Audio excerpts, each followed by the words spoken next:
it's good to look at the psychology of why people get involved, why people donate, why people participate in things. And, you know, it's a sense of belonging, you know, connecting with people.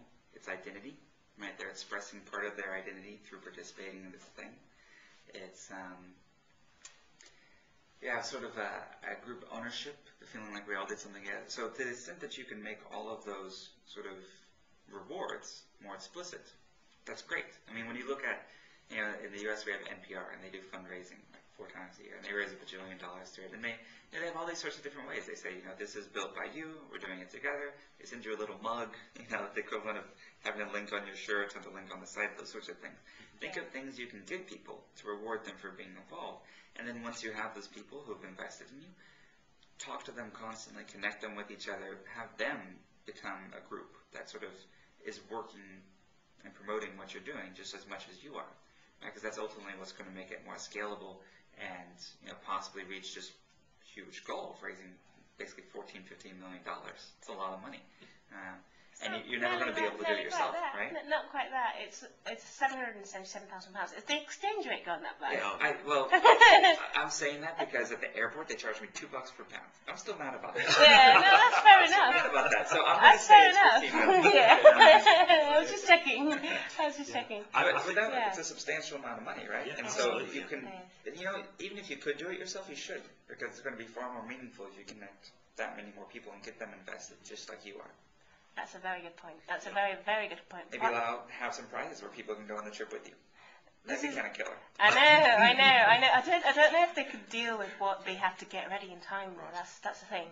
I can just about manage planning one person, but there's probably no reason why I can't say, well, don't make one ticket. Yeah.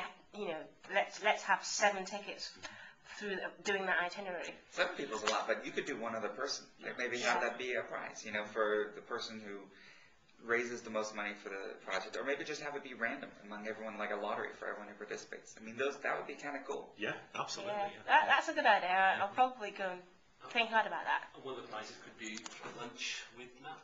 Yes! With Mike. It's true. Well, that's definitely a traditional way to raise money.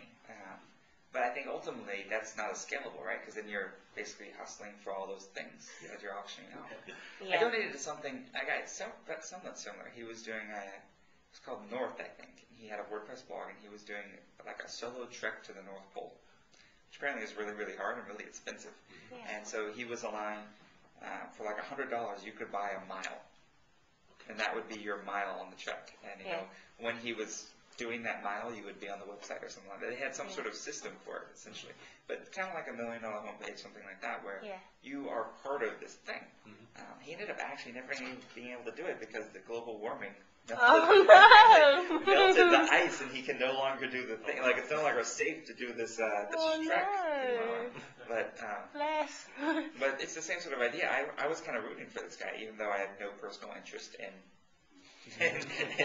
hiking in the cold weather. And purely because it's not even a charity, right? It's just this guy, but it's kind of like this idea, you know, he's doing something amazing, right? And you kind of have that hook, and you can emphasize it more. Like, this is something remarkable. Use that remarkableness. Yeah. No, that's a positive sort of, a really positive spin on it, and also, I think, it's a perspective that kind of highlights, in a sense, the way people approach things in the UK versus the US. I've had some cool friends kind of play devil's advocate and say to me, well, I have a couple of problems with this. First of all, we had problems with charities in the 80s with people not being accountable. We don't really know where the money's going. 1, 2, why don't you just give, you know, you have a company, you might have lots of money, I don't know. Why don't you just give 7K to those companies and just be done with it? Why do you have to do all this? And that's kind of how people think, you know. It's a little bit of a Why do you get to go to all these places? You know, when I'm spot on. She literally said that. She was like, you know, I'm not going to see them in my lifetime, so I know it's going to be hard for you, but I don't care. So it was a really good point, and I guess your approach there, recognizing it was remarkable and saying you'd rooted for somebody just because you thought theirs was remarkable is a nice reminder that not everybody thinks like that. Yeah. But certainly, I think trying to promote that and just get people to understand that it is remarkable, but it's also you're doing something remarkable to support people who do remarkable every day. Yeah. People who support those charities, people who work with Alzheimer and things like that, and work with children, work with education.